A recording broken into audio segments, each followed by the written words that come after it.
Olá, meu nome é Ana Carolina Zanqueta de Oliveira e com a colaboração do André Luiz da Silva e do Fábio Alonso Cardoso e sob orientação do professor Douglas Gouveia, desenvolvemos na Universidade de São Paulo, nos departamentos de Engenharia Metalúrgica e de Materiais e de Construção Civil, a seguinte pesquisa intitulada Estudo do efeito da argila no desenvolvimento de tijolos à base de rejeitos provenientes da mineração de cobre.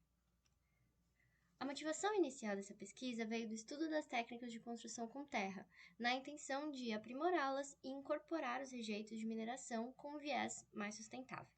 Então, caracterizadas pelo uso de terra crua não tratada e no uso de blocos sem queima, elas possuem baixa taxa de poluição ambiental. Tendo em vista que elas são técnicas milenares e que cerca de 30% da população mundial reside em construções feitas com terra, elas são de alta relevância.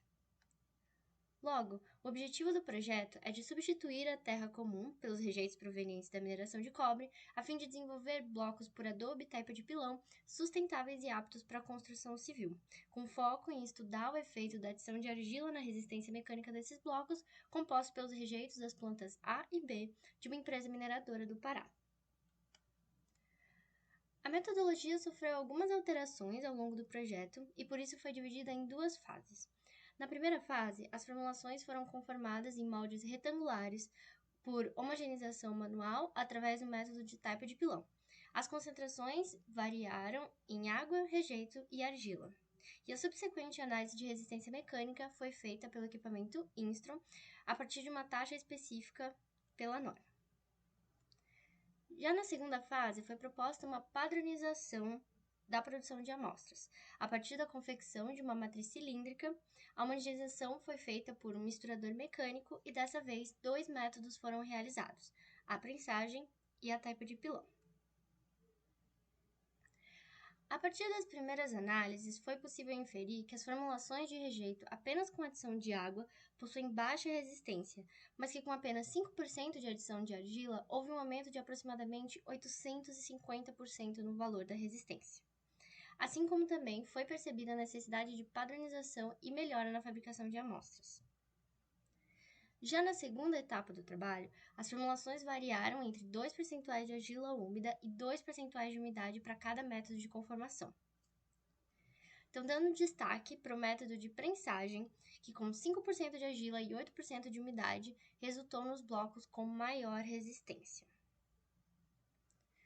Nos testes mais recentes, também foi avaliada a influência da argila úmida e da argila seca, mostrando uma preferência pela argila úmida em ambos os métodos de conformação.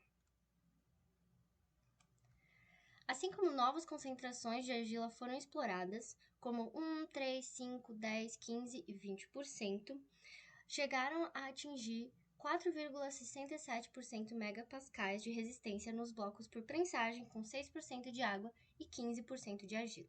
Logo, foi possível concluir que, apesar de baixa praticidade no âmbito ambiental, a argila úmida dispersa em água, possibilitando uma maior homogeneização com rejeito, aumentando assim a coesão e, consequentemente, a resistência dos blocos.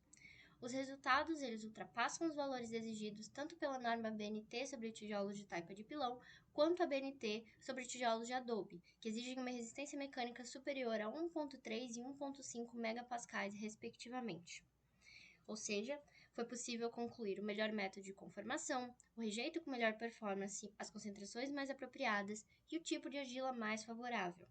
Portanto, é de grande potencial o futuro estudo da empregabilidade das formulações geradas em maior escala, visando tanto o desenvolvimento sustentável da indústria de construção, quanto a melhoria da destinação de rejeito de mineração no Brasil.